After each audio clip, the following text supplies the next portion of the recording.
I cannot change, the courage to change the things I can, and the wisdom to know the difference. God's will, not ours. Amen. What's your name? My name's Thomas. Hey, Thomas. What's up, y'all? Respect.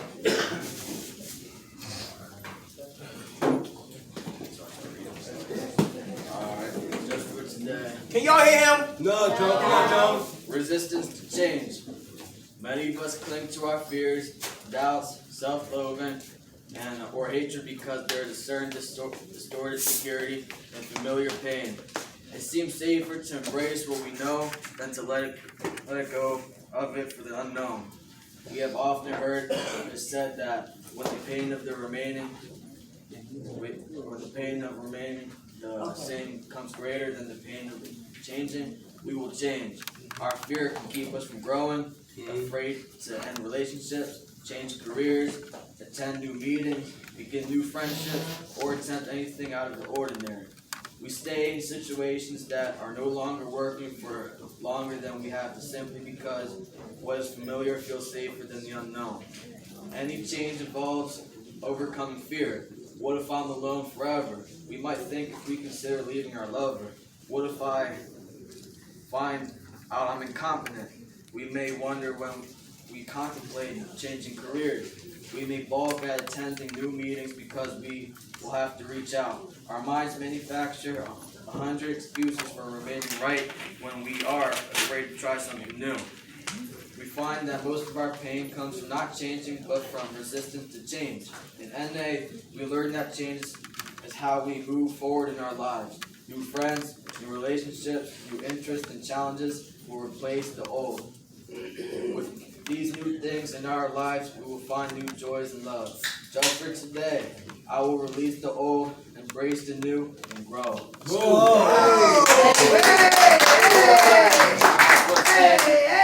One quote I want to tell y'all: you cannot force anyone to be in your life.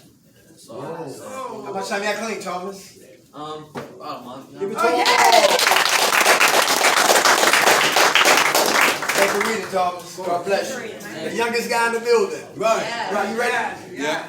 All right, just go. You gonna set it? Did anybody here? Oh, first of all, this is Derek McKnight. Hey, I'm how Robert y'all Hayes. We call Minds of Men. We come up here once a week, and talk about the recovery concepts, different things, right?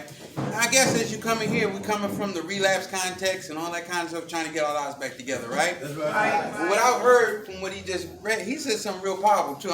Everybody went over some people's head. The youngest man, 18, he said, you can't force somebody to be with you if they don't want to. You can't force nobody to be with you if you don't want to. Let me tell you something. There's some challenges right now that you face, right?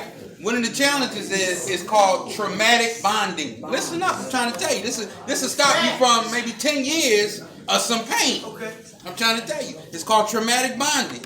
Traumatic bonding is simply like if two people was in a car wreck or train wreck, they survive. For some reason, they think they should be together. Right? So sometimes it happens in facilities. That's what they call the romance of lighting. Why? Because we are lacking certain things. We want to be loved. We want to feel as though we want to be loved and all that kind of. And we got a lot of stuff that led us in addiction in the first place, right? So you know about coronavirus. It's not the coronavirus that killed people. It's the secondary issues that was going on with them. You follow what I'm saying? Come on. So, what if coronavirus? What if the addiction wasn't our primary purpose? Primary pain. It could be shame and it could be guilt. You understand? So now I feel shame and I feel guilt about certain things, about things that happened to me or things that I've done. I don't like to talk about it.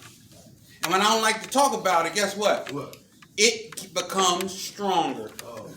As you learn that in recovery, right, this is the only disease that you can what? Talk away. So there it is with the opposite with addiction, right? So we got something called shame and guilt. I'm just talking about shame for a second because we're going to get some other things. But I want you to understand something about shame.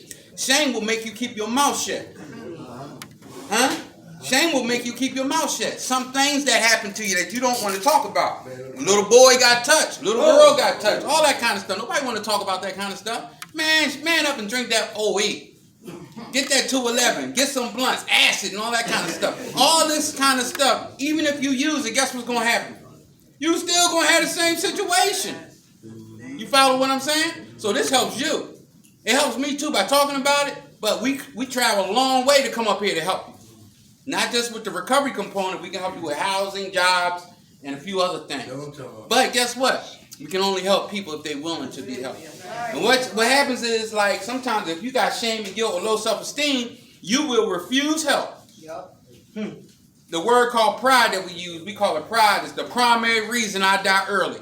Because I can't ask for help. The primary reason I die early. So let's take a look at some things, because what happens is, you know, your personality is formed from 1 to 7. So what happens is what you've seen and so forth, people learn through what? Observation and participation. If I'm around it, if I'm associated to it, a lot of times I pick it up. So how can I shake this monkey? Because you ever, sometimes you might be in, remember who was in recovery for a little bit? They was in recovery for a little bit, and they might have drank a beer. They might have did this and that, and guess what we really did? We woke the monkey up. So he's just not a little chimp on our shoulder. He become Godzilla, just destroying our life. So I want you to look at this thing right here called spirit shame, right? Spiritually hiding adverse emotional experience. Spiritually hiding. I don't know about y'all, but I didn't grow up hugging people. Right. I wasn't in the house with people say, I love you. I didn't grow up like that. You understand? So when I came in the room, they talking about hugging. I said, oh, stop playing, pimp. Stop playing. We won't get down like that. We won't get down like that. Okay? So I was hiding, and with certain things that I would never talk about. Certain things that I would take to my grave. Does anybody here have something that you're going to take to your grave with you? Huh? All right. So let's move forward then, right? Shame lives in what? Secrecy, silence, and judgment. I think if I let you know something happened to me, you're going to judge me. You're going to think less than me. You're not going to think that I'm a real man. You understand? Boom. So as we moving around, we got to understand that shame and honesty can't exist together. So in other words, that's why it's so hard to really share what's going on. Probably sometimes y'all have your little groups, people be having competitions and sharing. You know? Oh my God, my dog never came back. All that kind of stuff. You be like, well, what is going on? Is this a competition or people trying to get better? So you have to understand, I'm trying to get better. So what's going on? Shame and honesty can't exist together. That's why when you're in a group and people are really sharing what's really going on with them, it really touches you and it really affects you. Right? So I need to understand that, like I said, overstand, you got to have certain type of people in your life. People who understand that your network is your network. Your network is your network. Okay? So what I'm saying is, stop hanging with all the people on the corner. Because all the people in the corner most likely can't help you get to the next level in life. You want to get with people that's doing what you want to do. That's why they say the winners do what? Winners stick with the winners. Birds of a feather flock together. So get with people that's doing what you want to do, right? So now I want you to understand it's like something called tree people. Trees like outside, right? Sometimes, anybody ever had somebody, you share something very personal with them and they shared it with somebody else? Anybody had somebody who was a friend that wanted to having sex with your mate and all that kind of stuff? These things hurt us, right? So we have to develop an understanding of tree people, right? Tree people's like this. You got leaves on the tree, right? And wherever way the wind blow, that's where they go. They're only with you. Why? They just fair weather friends. They're not really with you. The other part of the tree is called the branches, right? The branches are semi-people. They'll hang with you as long as something working out for them. As long as you give them some Lucy, as long as you give them some food stamps, as long as you can do something for them, they with you. If you're not with them, they're not with you. Now, the person that you really shouldn't mess up with, and sometimes we probably have messed up with them a little bit, is the roots. The people are the root people in your life. Guess what? No matter what you do, they're always there for you. They love you no matter what. And I give you an example. When you see a dog, you ain't been home all day. You get home, what the dog do? All over you. Hey, That's how a person, they really love you and they really want the best for you. So I'm only mentioning these because we have to learn to develop a perception about who's in our corner. Some people don't have that. The people they let in them corner, the ones that hurt them. And the ones they let go out their life is the ones they love them. You follow what I'm saying? So that's why I just want you to understand about the shame and the guilt component. And these three little acronyms right here kind of help us out. Right? Poor. People overlooking opportunity repeatedly. This is an opportunity to get your life together. You could just throw it in the wind. I used to be like my man, 18 years old, the youngest one at the NA meetings. Guess what I was saying to myself? Oh, they don't know how to get high. What's wrong with them? This is the best time of my life. You know what I mean? So sometimes being youthful can work against you because you think you're invincible. You know? And then you'll be struggling with the disease of addiction for years till you in your 50s and be like, I should have listened. Right? Fly. Fly simply means what? Finally loving you. You got to learn to finally love you. And it sounds, that's why they call it a selfish program, because they want you to understand, yes, you have to do things for you. Anybody got a problem doing something for yourself? No, I don't. Who got a problem? Well, who got a problem telling somebody no? Ah, there you guys go. You know what I mean? You'll get the last cigarette, your last shirt, trans pass, all that kind of stuff. Here, take the keys to the car. You want my social security number? These are the type of, that's, you know, we can get into that later, but that's not a healthy thing. Why? Because you're putting yourself in odds, right? And, you know, it's steps. The steps. Steps simply mean the solution to every problem serenely. I got to learn how to solve my problems without putting my hands on people. I used to lay hands on people. Like, you gave them the Holy Ghost. And where's my $5? So what? I'm telling you, it just be like off the chain. So that's what I'm saying about the recovery concept is we got to start learning to think before we act. I used to say this when we're going to move on. I used to work at Graduate Prison. In Graduate, anybody have I went through that. you had a overnighter there? Yeah. Okay. So the guy told me, I was working the lifer block, and he told me, he said, oh, hey, guess what? If I would have just walked away, I wouldn't be here for the rest of my life. Do y'all know there's people in jail right now for drug-related crimes? Stuff they wake up that they didn't even know they do. Could you imagine being there for the rest of your life? So you have to understand, this is a gift God has given you. He's giving you a grace. You have to, I would, if I was you, take the opportunity that your higher power has given you. Go back and start doing things with your family. Get back with your husband, your wives, your loved ones, and all that kind of stuff. Become a changed person. Because when we talk about change, we talking about the caterpillar. And y'all know the caterpillar used to was what? It's in the muck and the mire, right? In the mud and all that. Then it attaches itself to a tree. Then inside that cocoon, right, it bursts out a butterfly. I tell you what, you guys right now is in a cocoon. Okay. You have the ability or opportunity right now to make a transformation. And even if I break open that cocoon and let you out, it's not going to work. You know why? Because when the caterpillar breaks out of the cocoon, the blood goes to his wings and makes his wings very pretty. You understand? So your struggle is going to make you have a beautiful recovery. It's going to give you that strength. It's going to give you that color. You're going to look at some people when they fucked up. You're going to be like, oh, excuse me. I used to be like that. I understand. A lot of people can't understand. So I believe God's ultimate wisdom has helped you guys survive your active addiction so you can start helping people. Okay? So we over here, we're going to be talking about some things that leads to relapse. You know? Leads to relapse so we can have some identifications. Okay. Thank God for last night's rest, this morning rise.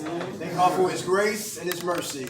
Grace is always giving me what I don't deserve. And mercy is not giving me what I do deserve. And for that, I'm eternally grateful. How everybody doing? All right. I never knew who Al Pacino was until I seen Scarface. 1983, they did Scarface, right? Actors study actors. I wanted to be an actor back in Baltimore, right? And when I first seen Scarface, I was blown away how this little short man, because Al Pacino, he's a little short man, right? How he can be a short man but talk big. And every scene he didn't cuss. Every scene he didn't kill, right? He cussed when it was necessary. He killed when it was necessary. And his mannerism, when he didn't speak, he was still acting, right? And I said, yo, this is a powerful movie. He even died excellently, right?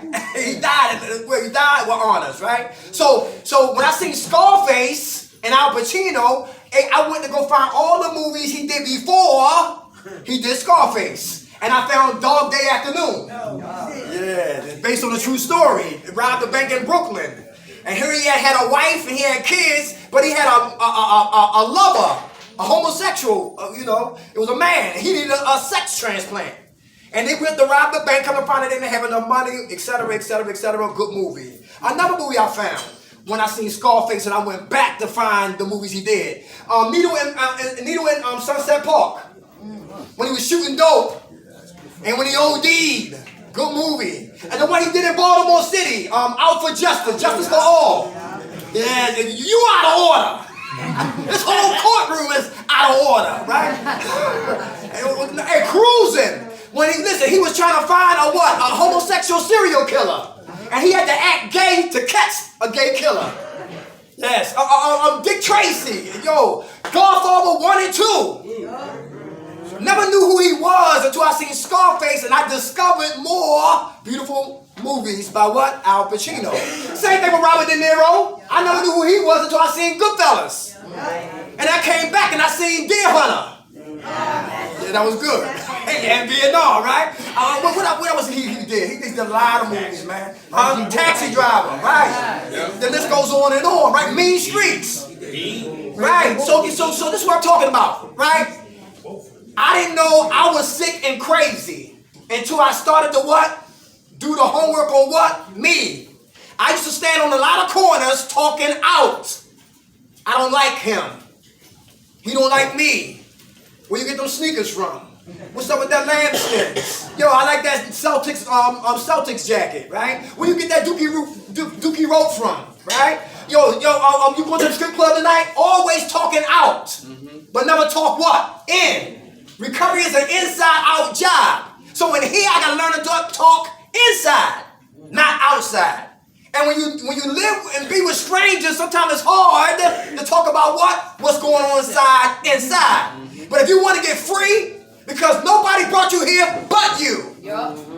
So you gotta watch who you hang with in here.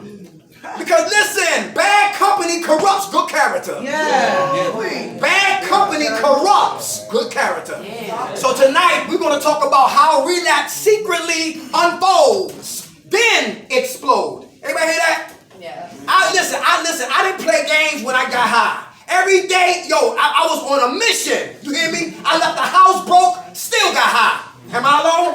No. Without a doubt, right? So I didn't play to die, damn it. I ain't gonna play to live. Take your group serious. Because the disease of addiction is counting on all of us to take it lightly. Minimize seriousness, but maximize foolishness. Who talk clean but live dirty? You in here? How many dressed up trash cans in here? Right here. Okay. We're gonna get into it right here. Let's go ahead. Number 1, phase 1. And we're gonna beat it like Michael Jackson at 7:30. 1 hour of power. All right, phase 1, how relapse unfolds secretly, then explodes violently. Number 1, phase 1, return of denial. Return of denial. Who got mail at that address called denial? Yes, who used to live on that street called denial? Don't even know I'm lying. Denial. Hey, denial, Rob. I can still sell drugs. And don't use them. I'm going to just test them and so forth. I'm going to just test them. Anybody said that before? Denial returns. Denial returns. Listen, that dope wasn't that bad. I ain't going to shoot it. I'm just going to sniff it. Denial returns. I can control my crack. I'm going to smoke it and sit down.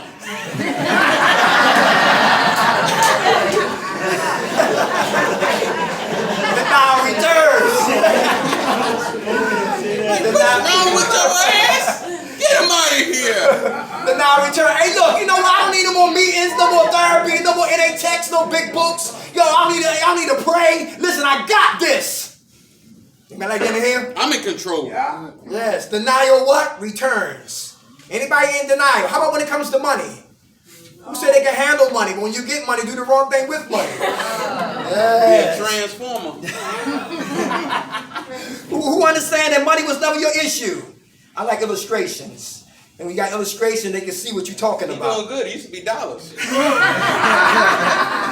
Money, right? I thought was my problem. Money was never the problem. This is the problem. If I don't change the way I think, if this doesn't change and this doesn't change, I do the wrong thing with this change.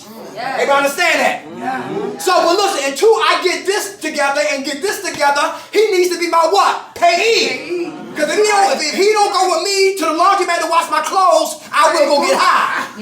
If he don't go with me to go get some sneakers, damn it, I'm going to get high.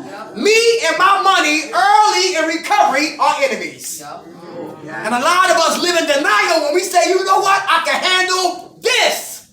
But the mind ain't right and the heart ain't right. And I do the wrong thing with this when I get my bread. Denial. How about relationships? We definitely gonna jump into those. Relationships. Who be boo loving in here? They got a hand right there. Nobody? Be like, I need a boo. We're gonna definitely get into that right there. All right, relationships. All right.